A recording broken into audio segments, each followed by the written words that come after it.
Muraho ni karibu hano ku isoko y'ubworozi, muri kumwe na Hagenimana Fabien, aho dusanzwe tubagezaho inama, inyigisho n'ubumenyi ku bijyanye n'ubworozi bw'inkoko. Kuri uno munsi tukaba dukoze video tugendeye kuri komenti mwaduhaye kuri video yabanje.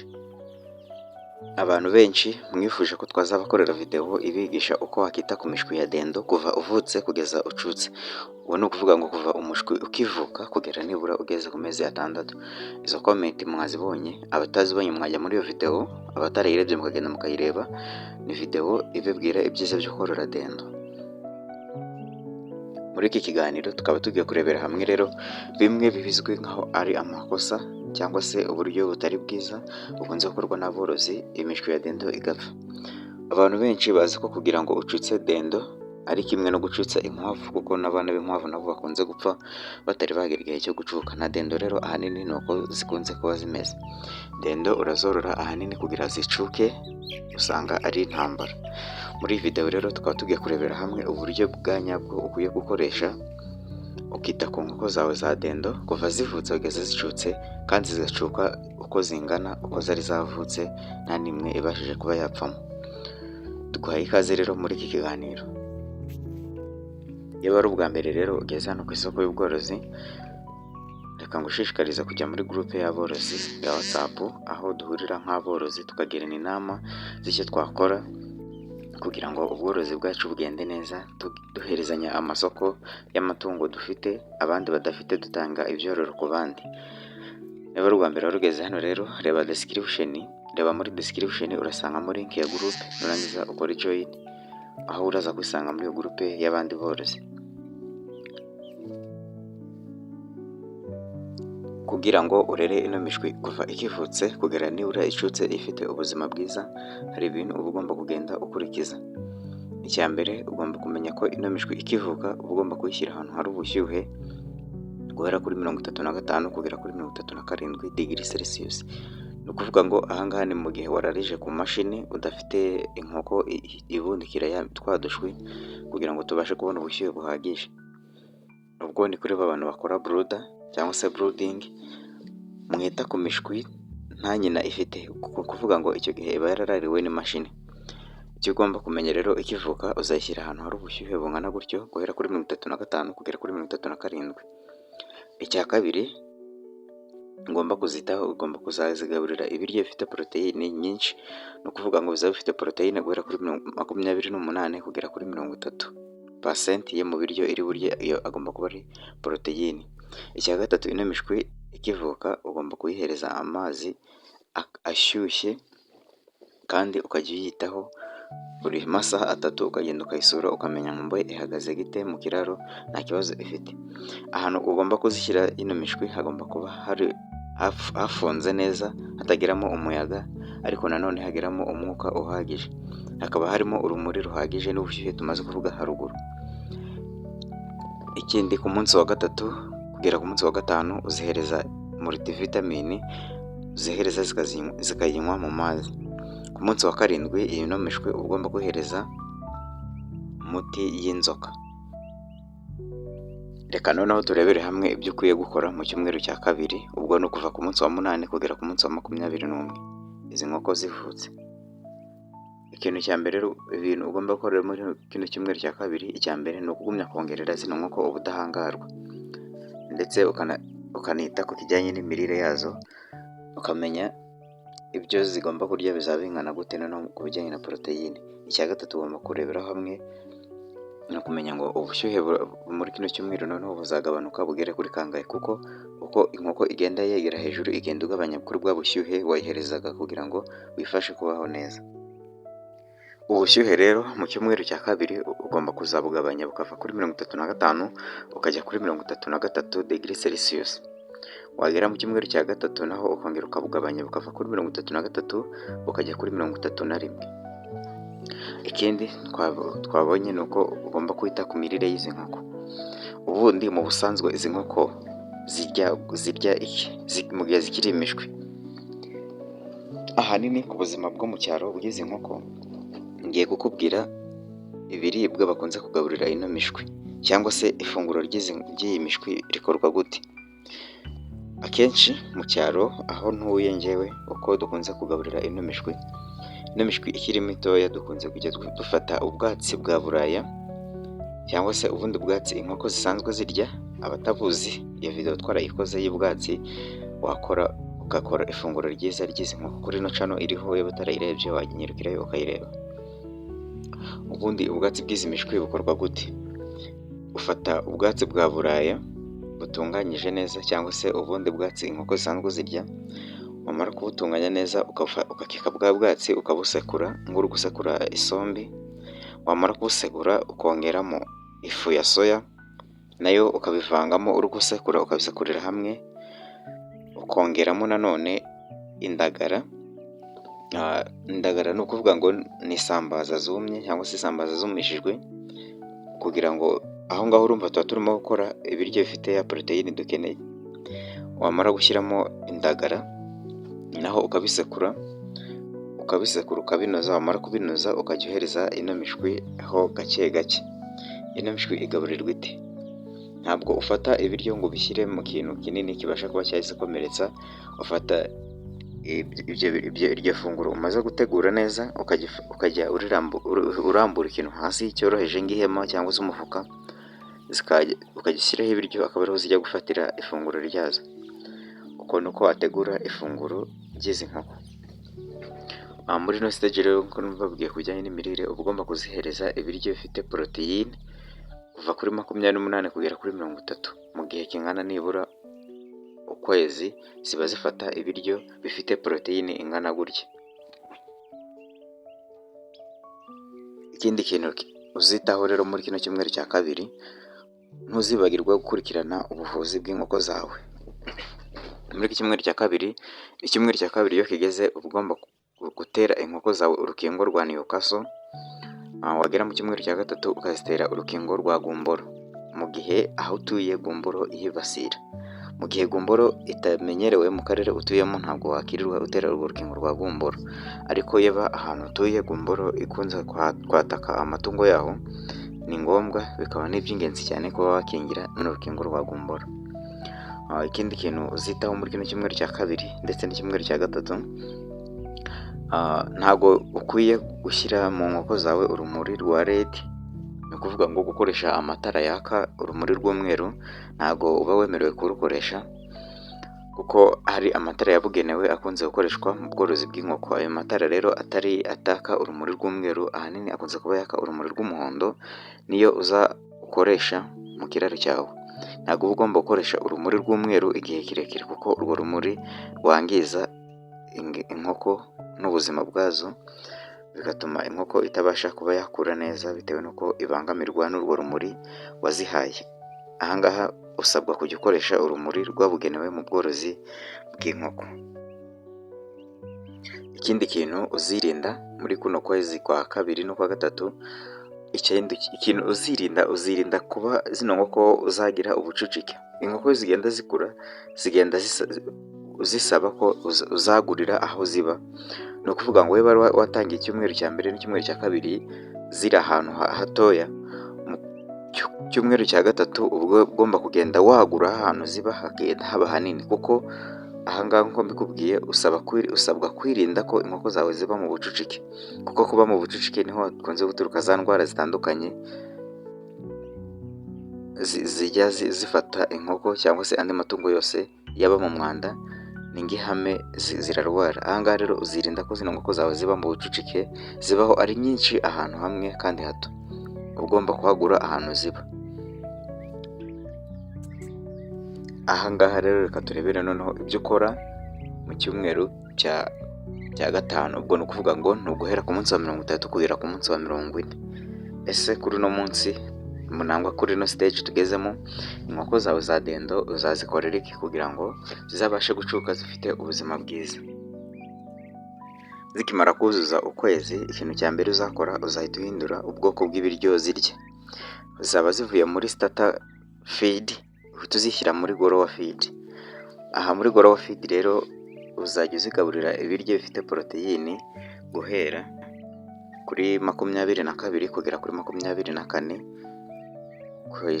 by'ibiryo zaba zirya. Zizava kuri ya 28 uzihereze ibiryo noneho bifite guhera kuri 22 kugera kuri 24 bya poroteyine yayo. Aha ngaha inkoko yawe ikimara kuzuza ukwezi ni naho uzatangira kujya uzigaburira kurya ubwatsi busanzwe waketse. Nk'uko twabonye muri video yabanje, ubwatsi buketse ni bumwe mu byongera ubudahangarwa mu mubiri w'inkoko. Aha ngaha rero zikimara kuzuza ukwezi nibwo uzatangira kuzigisha kurya ubwatsi busanzwe wateguye ukabukeka, wamara kubukeka ukabuzereza cyangwa se ukabuzereza bupfunditse ku gati aho ziba zikabajya zibishomora. Aha ngaha rero niho uzatangira kuzigisha kurya ubwo bwatsi bubisi, ubwo ni za buraya n'ibindi nk'uko twabonye muri video yo hejuru ibijyanye n'ibiryo ugomba gukorera inkoko bihendutse. Ikindi, ubushyuhe nabwo buzongera kugenda bugabanuka buve kuri 33 buturuke kuri 29 kugera kuri 27. Ikindi, ventilation nayo uba ugomba kuyishyiraho. Ventilation ubwo ni ukuvuga ngo ugomba gushyiraho umwuka nk'amadirishya ukayafungura, cyane ko izi nkoko ziba ikiraro cy'inkoko igomba kuba gifite idirishya ry'akayungiro. Ubwo ni ukuvuga ngo ku manywa uba ugomba kurifungura, nijoro ukarifunga. Ubwo kurifunga ni ugushyiraho ihema nk'uko ikiraro mu busanzwe cyubakwa cy'inkoko. Ku manywa ugomba gushyiramo umwuka, ubwo ni ugufungura rya dirishya. Mu gihe cy'ijoro ukarifunga kugira ngo hatinjiramo ubukonje bukaza kubangamira bwa bushyuhe tuba dukeneye. Ikindi uzakora kuri kuno kwezi kwa kabiri ni ikijyanye n'ubuvuzi. Uba ugomba gusura ukanasuzuma inkoko zawe buri munsi, noneho mu byo zirya ugatangira kuzigaburiramo calcium, phosphorus na vitamine D3.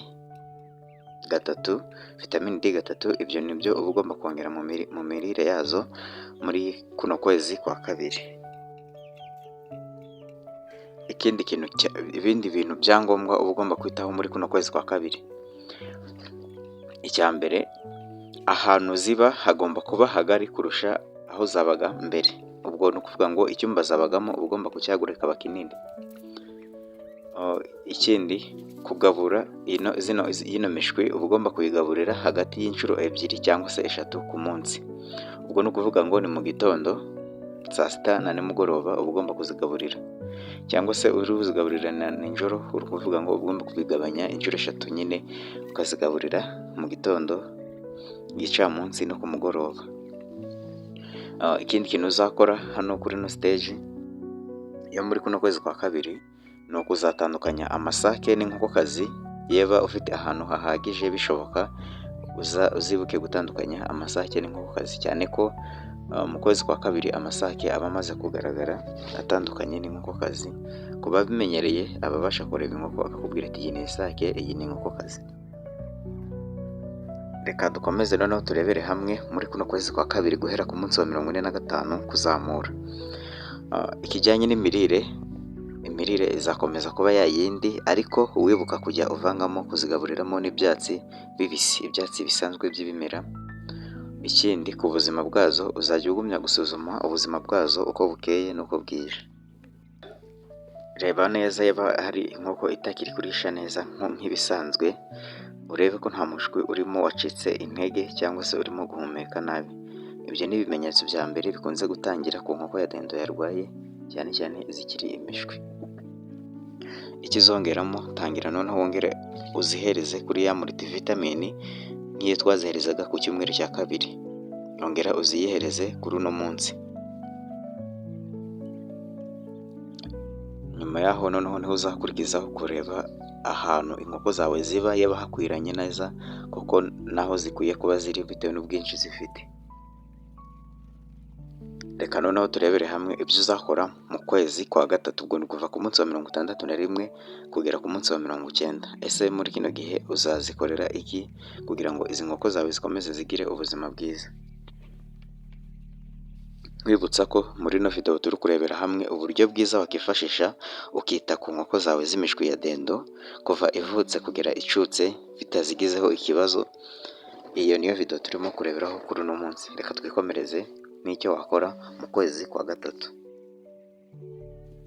ibiryo bizagumya kuba gorowa feed ariko bitagifite poroteyine ya 24, ahubwo uzitangira uzigaburire ibiryo bifite poroteyine guhera kuri 20 kugera kuri 22. Urumva ko poroteyine ariyo igabanutse ariko ibiryo biracyari muri gorowa stage feed.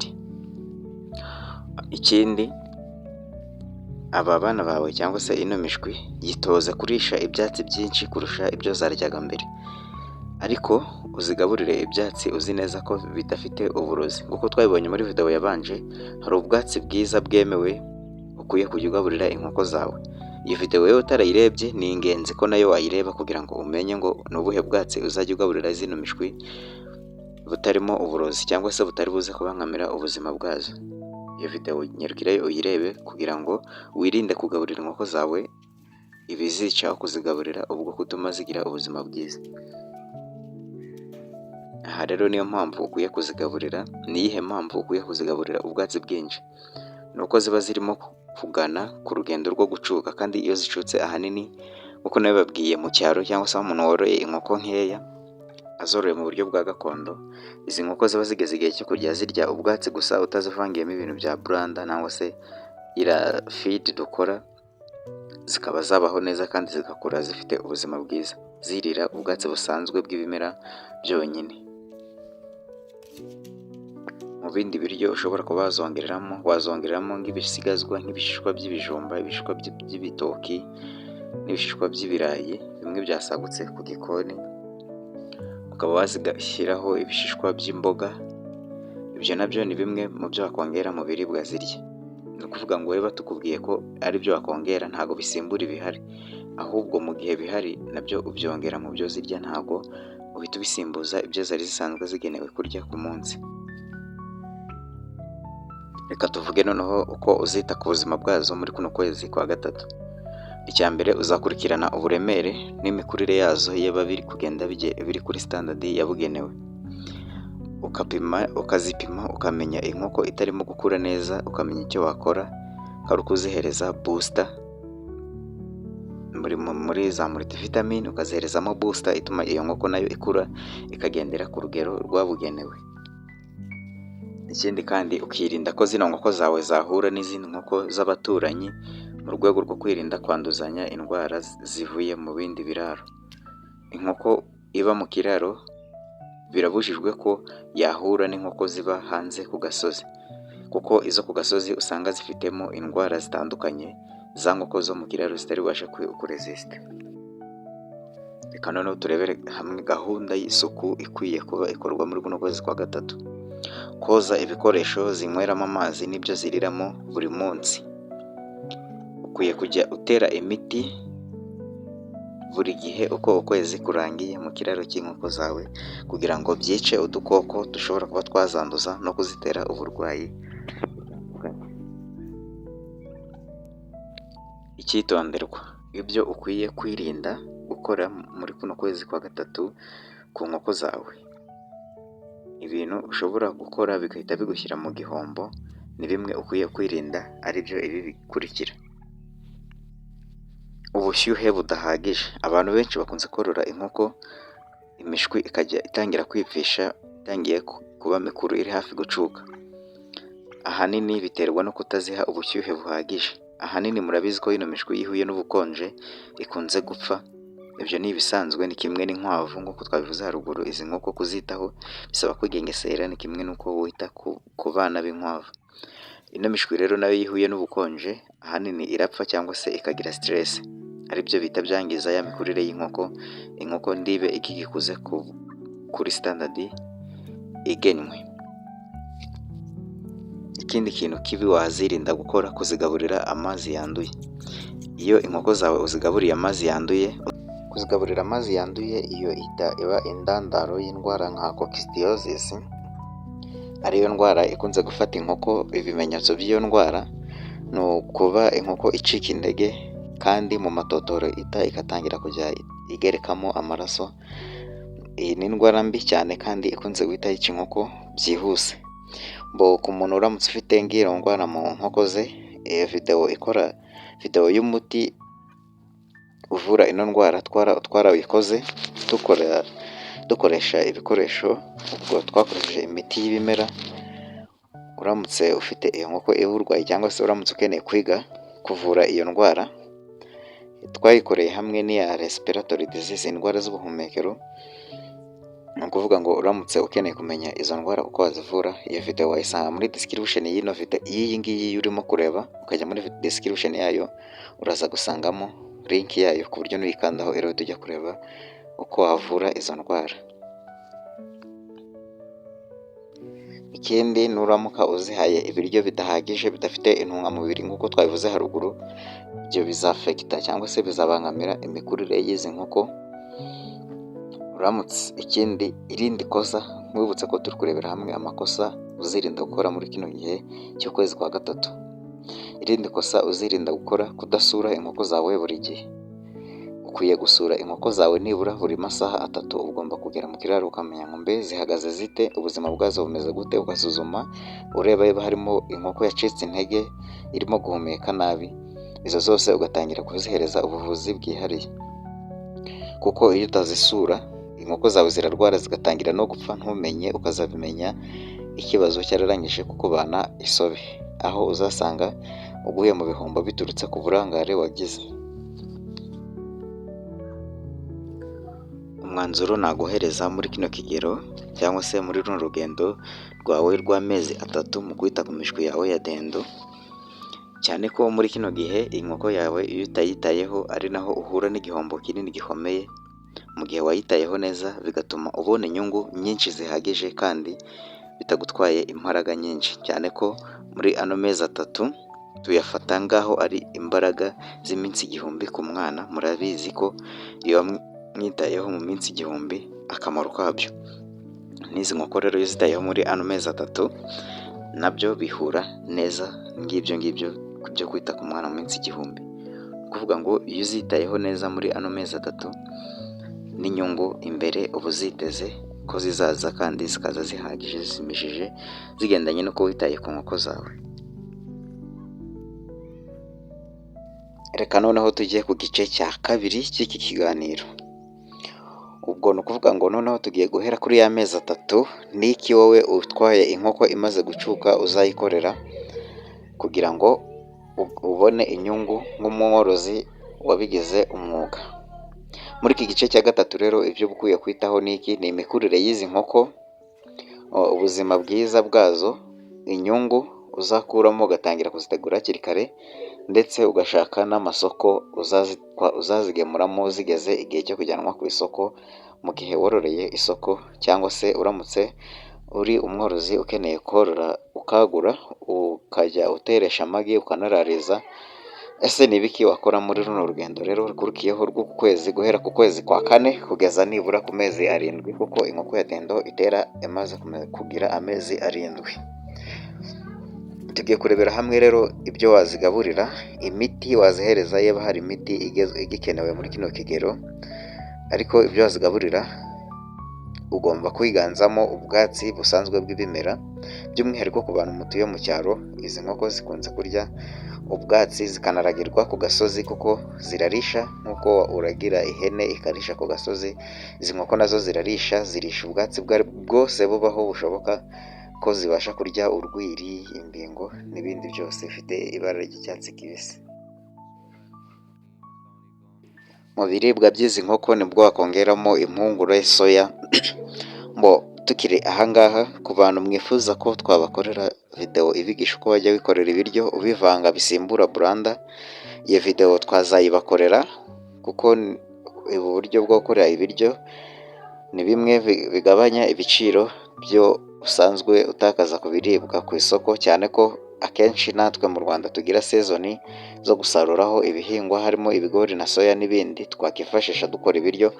Urumva, mu gihe ibyo byeze wajya